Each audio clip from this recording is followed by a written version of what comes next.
Assalamu alaikum everyone, welcome back to another new video. Hope you are doing good. I'm also fine by the grace of Almighty Allah. So without any further talking, let's start the video. আজকের ভিডিওতে আমরা অর্গানেলিজ এবং ইনক্লুশনের মধ্যে পার্থক্য দেখব। আগের ভিডিওতে আমরা দেখছিলাম সেলকে আমরা দুইটা ভাগে ভাগ করি, সেল মেমব্রেন এবং প্রোটোপ্লাজম।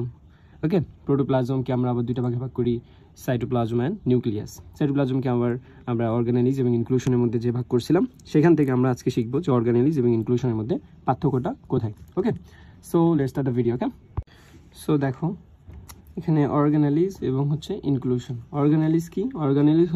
অর্গানেলিজ আর মেটাবলিক্যালি অ্যাক্টিভ, মানে হচ্ছে এরা মেটাবলিজম করতে পারে। ওকে, ইনক্লুশন কি? ইনক্লুশনস আর নন metabolically active. Inclusion metabolically active না, এরা মেটাবলিজমে অংশগ্রহণ করে না। ওকে, তারপর দেখো মেটাবলিজম করে না। হ্যাঁ, তারপরে দেখো অর্গানেলিজ হচ্ছে লিভিং, এরা হচ্ছে জীবিত, আর ইনক্লুশন হচ্ছে নন লিভিং। ওকে, ইনক্লুশন কি? Non living. তারপরে দেখো এখানে কি বলতেছে, দেখো permanent component of a cell. অর্গানেলিজগুলো আমাদের যেমন mitochondria, Golgi complex, endoplasmic reticulum, okay, lysosome, peroxisome, এগুলো কিন্তু কি? লিভিং এবং permanent component of a cell. যদি মাইটোকন্ড্রিয়া না থাকে তাহলে সে তোমার এনার্জি তৈরি করতে পারবে না, তাই না? এন্ডোপ্লাজমিক রেটিকুলাম না হলে সে রাইবোজোম সিনথেসিস করতে পারবে না, তাই না? এবং আদার্স যে সাবস্টেন্সগুলো সিনথেসিস করে সেগুলো করতে পারবে না।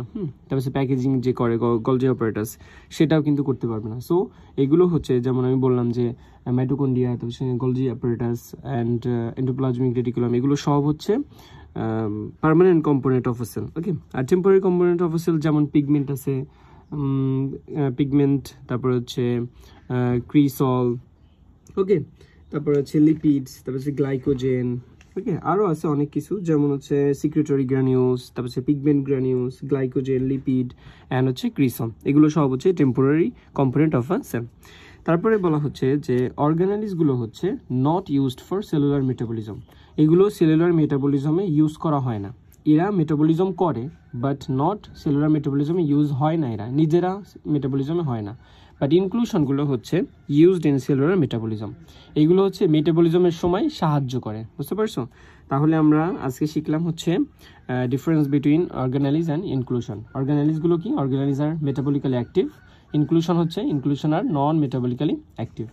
অর্গানেলিজগুলো হচ্ছে লিভিং এবং ইনক্লুশন হচ্ছে নন লিভিং। অ্যান্ড অর্গানেলিজ হচ্ছে permanent component of a cell এবং ইনক্লুশন হচ্ছে temporary component of a cell, মানে যতটুকু মানে যখন যেটা দরকার হবে তখন সেটা আসবে। হ্যাঁ, তখন সেটার তৈরি করবে সেল নিজে থেকে। হ্যাঁ, আর হচ্ছে অর্গানেলিজগুলো কি? Not used for cellular metabolism. এগুলো তোমার সেলুলার মেটাবলিজমে ব্যবহার করা হয় না, বাট ইনক্লুশনগুলো হচ্ছে ইউজড ইন সেলুলার মেটাবলিজম।